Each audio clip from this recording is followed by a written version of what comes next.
ஆன்மீக சொந்தங்கள் அனைவருக்கும் அன்பான காலை வணக்கம். நம்மளுடைய சேனலில் தொடர்ந்து நிறைய சுவாரஸ்யமான ஆன்மீகம் சார்ந்த தகவல்களை தாங்க பார்த்துட்டு வந்துட்டு இருக்கோம். அந்த வரிசையில் இன்றைக்கி என்ன பார்க்க போகிறீங்க அப்படின்னா, சிம்மராசி நேயர்களுக்கு நவம்பர் மாதத்தினுடைய 12ஆம் தேதிக்கு பிறகு ஏற்படக்கூடிய கிரக மாற்றங்களானது என்ன மாதிரியான பலன்களை எல்லாம் உங்களுக்கு கொடுக்க இருக்குது, அதோடு இந்த மாதம் நிகழக்கூடிய பிரச்சனைகளை எல்லாம் சரி பண்ணுறதுக்கு நீங்கள் என்ன மாதிரியான எளிமையான வழிபாடுகளை எல்லாம் செய்யலாம் அப்படின்றத பற்றி தான் இந்த பதிவில் தெரிஞ்சுக்க போகிறீங்க. அதாவது ராசியினுடைய அடிப்படையில் மட்டும் கிடையாதுங்க, நட்சத்திர ரீதியாகவும் என்ன மாதிரியான மாற்றங்கள் கிடைக்க போகுது அப்படின்றத நம்ம பார்க்க போகிறோம்.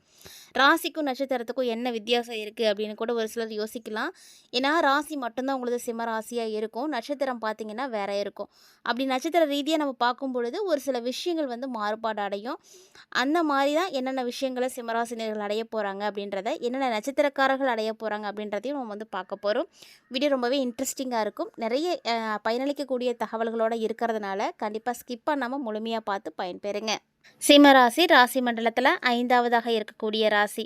இந்த சிம்ம ராசிக்காரங்க அஷ்டம சனியால் பாதிப்படைஞ்சிருக்காங்க. ஸோ சனி பகவான் வேற இந்த மாதம் வக்ர நிவர்த்தியாக போகிறாரு. என்னென்ன மாற்றங்களை கொடுக்க இருக்காரு அப்படின்றத தான் எல்லாருமே வந்து எதிர்பார்த்துட்ருக்காங்க. ஸோ என்ன மாதிரியான பலன்கள் காத்துட்ருக்கு அப்படின்றத பார்த்துடலாம்.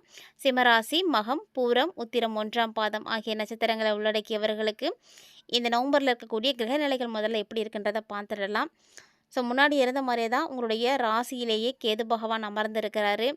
அதே போல் தன வாக்கு குடும்பஸ்தானத்தில் சுக்கிர பகவானும், சுகஸ்தானத்தில் செவ்வாயும், தைரிய வீரியஸ்தானத்தில் சூரியன், புதன் மற்றும் வக்ரம் பெற்றும் சனி பகவானோடு ராகு பகவானும் இருக்கிறாரு. அடுத்து விரயஸ்தானத்தில் பார்த்தீங்கன்னா குரு பகவான் இருக்கிறாரு.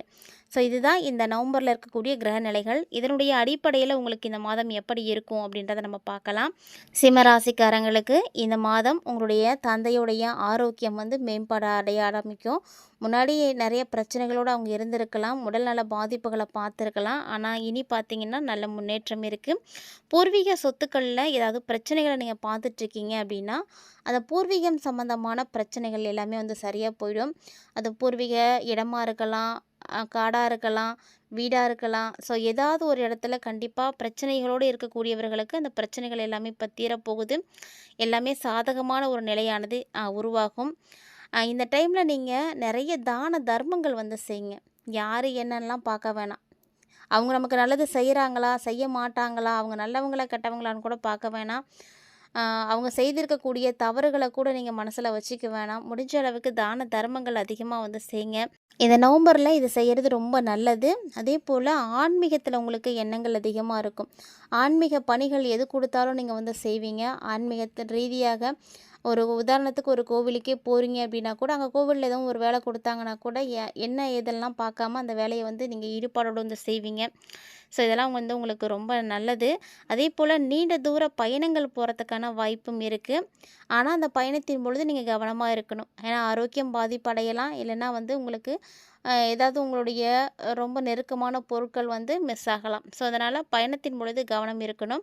தொழில் வியாபாரம் இது தொடர்பாக நிறைய பணிகள் உங்களுக்கு இருக்கு இல்லையா, அதிலெல்லாம் நீங்கள் ரொம்ப ரொம்ப கவனமாக இருக்கணுங்க. தொழில் வியாபாரம் இது தொடர்பான பணிகள் மட்டும் கிடையாது, வியாபார போட்டிகள் எது இருந்தாலுமே அது எல்லாமே வந்து இப்போ வந்து உங்களுக்கு விலகி போயிடும். ஸோ அந்த வியாபாரத்தின் மூலமாக நீங்கள் எந்த ஒரு பாதிப்புகளையும் இப்போதைக்கு வந்து அடைய போகிறது கிடையாது. ஸோ ரொம்ப நல்ல ஒரு மாற்றங்கள் கிடைக்கும். அதே போல் தான் உத்தியோகத்தில் இருக்கக்கூடியவங்களும், வேலைக்கு போயிட்டுருக்கேன், நான் வேலையில் இருக்கேன் அப்படின்றவங்க எல்லாருமே கவனமாக இருங்க. ஏன்னா இந்த டைமில் கவனமாக பயணிக்கிறது ரொம்ப அவசியமானது. எதிர்பாராத இடமாற்றம் ஒரு சிலருக்கு ஏற்படலாம். ஒரு சிலருக்கு பார்த்திங்கன்னா உத்தியோகத்தில் கூட மாற்றங்கள் ஏற்படும், ப்ரமோஷன் கிடைக்கலாம்.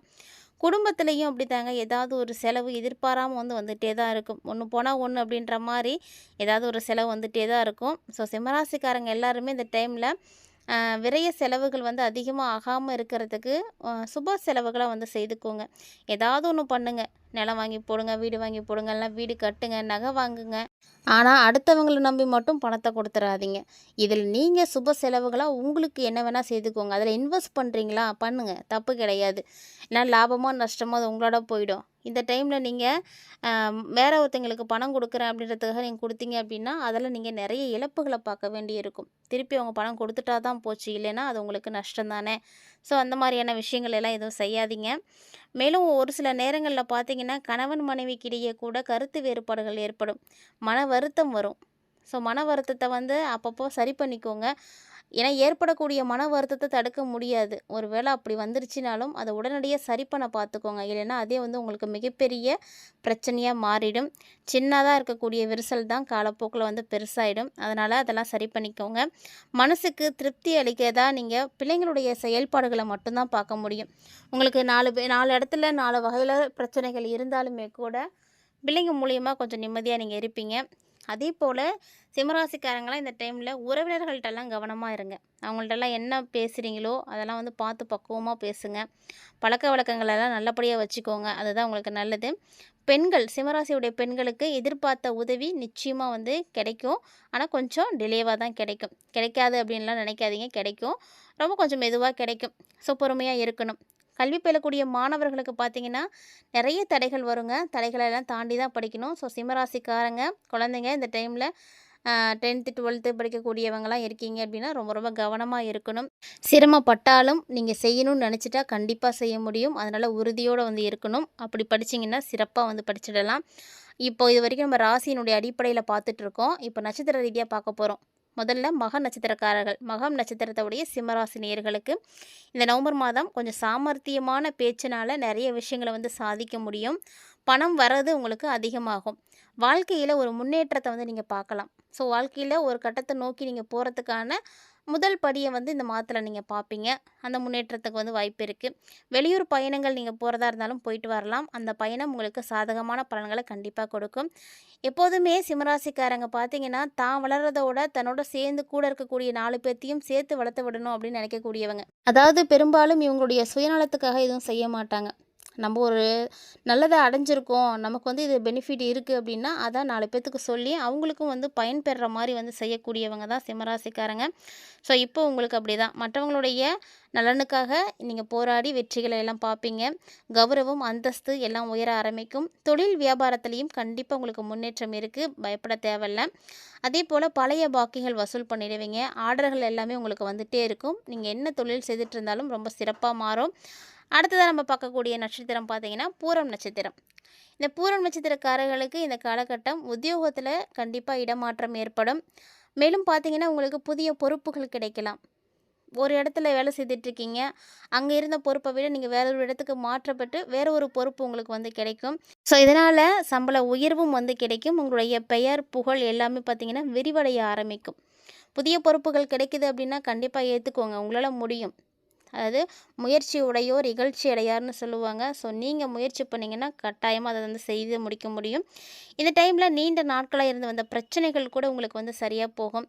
கணவன் மனைவியினுடைய உறவு பார்த்திங்கன்னா ரொம்ப சிறப்பாக இருக்கும். அந்யோன்யம் அதிகமாக இருக்கும். அன்பினுடைய நிலை பார்த்திங்கன்னா அதிகமாகும். பிள்ளைங்களுடைய அறிவு திறமையெல்லாம் வெளிப்பட ஆரம்பிக்கும். அதுவும் குறிப்பாக பூரம் நட்சத்திரத்தை உடைய பெண்கள் அடுத்தவங்களுடைய பிரச்சனைகளை வந்து தீர்த்து வைப்பீங்க.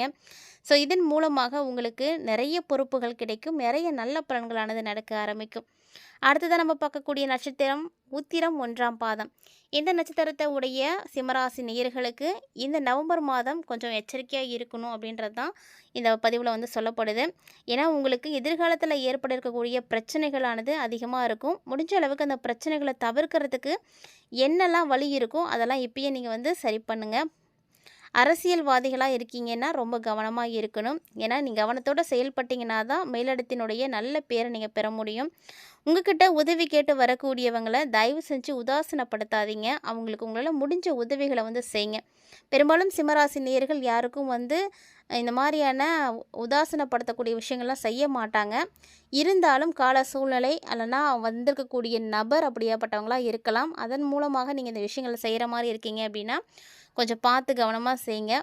முடிஞ்ச அளவுக்கு நீங்கள் செய்யக்கூடிய உதவிகள், தான தர்மங்கள் உங்களை கண்டிப்பாக வந்து கை கொடுக்கும். இக்கட்டான சூழ்நிலையில் உங்களை வந்து தாங்கி பிடிச்சிடும். அதனால் யாருக்கும் எந்த கெடுதலும் பண்ணாதீங்க. உங்களால் 4 பேருக்கு வந்து உதவி செய்ததாக மட்டும்தான் இருக்கணும். ஏன்னா வரக்கூடிய நாட்களில் சனி பகவான் வக்ர நிவர்த்தி ஆகிறாரு. அதனால் நீங்கள் செய்யக்கூடிய நல்ல காரியங்களும் தான தர்மங்களும் தான் உங்களை வந்து நல்லபடியாக வாழ வைக்க போகுது. அதை மறந்துடாதீங்க. அதே போல் கல்வி பயிலக்கூடிய மாணவர்கள் உத்திர நட்சத்திரத்தை உடைய சிம்மராசி நேயர்களுக்கு பாடங்களை படிக்கிறதுல ஒரு திருப்தியானது கிடைக்கும். கல்வி தொடர்பாக ஒரு சில பயணங்கள் நீங்கள் போகிற மாதிரிலாம் இருக்கும். போயிட்டு வந்தீங்கனாலும் உங்களுடைய கல்விக்கு அது ரொம்ப உதவியாக இருக்கும். கண்டிப்பாக வந்து முயற்சி பண்ணுங்கள். இப்போ இந்த பதிவில் ராசியினுடைய அடிப்படையிலையும் சரி, நட்சத்திரத்தினுடைய அடிப்படையிலையும் சரி பார்த்துருப்பீங்க. உங்களுக்கே வந்து டிஃப்ரெண்ட் தெரிஞ்சிருக்கும். ஏன்னா ஒவ்வொரு நட்சத்திரக்காரர்களுக்கு என்ன மாதிரியான மாற்றங்கள் இருக்குது அப்படின்றத நீங்கள் கிளியராகவே பார்த்துருப்பீங்க. அதாவது ராசியை மட்டும் வச்சு நம்ம எதையும் தீர்மானிக்கக்கூடாது. ராசியை தாண்டி உங்களுக்கு நட்சத்திரம் இருக்குது, லக்னம் இருக்குது, தசாபுத்திகள் இருக்குது. ஸோ இதை எல்லாத்தையும் வச்சு பார்க்கும்பொழுது தான் ஒருவருக்கான முழுமையான பலன்களை நம்மளால் தெரிஞ்சுக்க முடியும். ஒருவேளை நீங்கள் உங்களுக்கான முழுமையான பலன்களை தெரிஞ்சுக்கணுன்னு ஆசைப்பட்டீங்கன்னா மறக்காமல் நம்மளுடைய வீடியோட ஃபர்ஸ்ட்லேயே வந்து ப்ளே ஆகிருக்கக்கூடிய ஸ்க்ரீனில் இருக்கக்கூடிய அந்த வாட்ஸ்அப் நம்பரை நீங்கள் தொடர்பு கொண்டு உங்களுக்கான பலன்களை முழுமையாக பார்த்து தெரிஞ்சுக்கோங்க. மேலும் இந்த நவம்பர் உங்களுக்கு சிறப்பாக இருக்கிறதுக்கு முருகப்பெருமானை தொடர்ந்து வழிபாடு செய்துட்டு வாங்க. நிச்சயமாக அவர் உங்களுக்கு நல்லதை வந்து செய்வார். அதே போல் இந்த நவம்பரில் உங்களுடைய சந்திராஷ்டம தினங்கள் என்னென்ன அப்படின்னா நவம்பர் 3, 4 அதாவது இந்த 2 நாளுமே வந்து முடிஞ்சாச்சு. அடுத்ததாக உங்களுக்கு நவம்பர் 30ஆம் தேதி ஒரு சந்திராஷ்டமம் இருக்குது. ஸோ அந்த நாட்களெல்லாம் கொஞ்சம் கவனமாக இருந்துக்கோங்க. அதிர்ஷ்டம் தரக்கூடிய தினங்கள் அப்படின்னா நவம்பர் 11 மற்றும் 12 இந்த நாட்களில் உங்களுடைய முக்கியமான விஷயங்களுக்காக நீங்கள் பயன்படுத்திக்கோங்க. இந்த வீடியோ பிடிச்சிருந்தால் லைக் பண்ணுங்கள், ஷேர் பண்ணுங்கள், மறக்காமல் கமெண்ட் பண்ணுங்கள். மேலும் மற்றும் ஒரு சுவாரஸ்யமான தலைப்பில் சந்திக்கலாம்.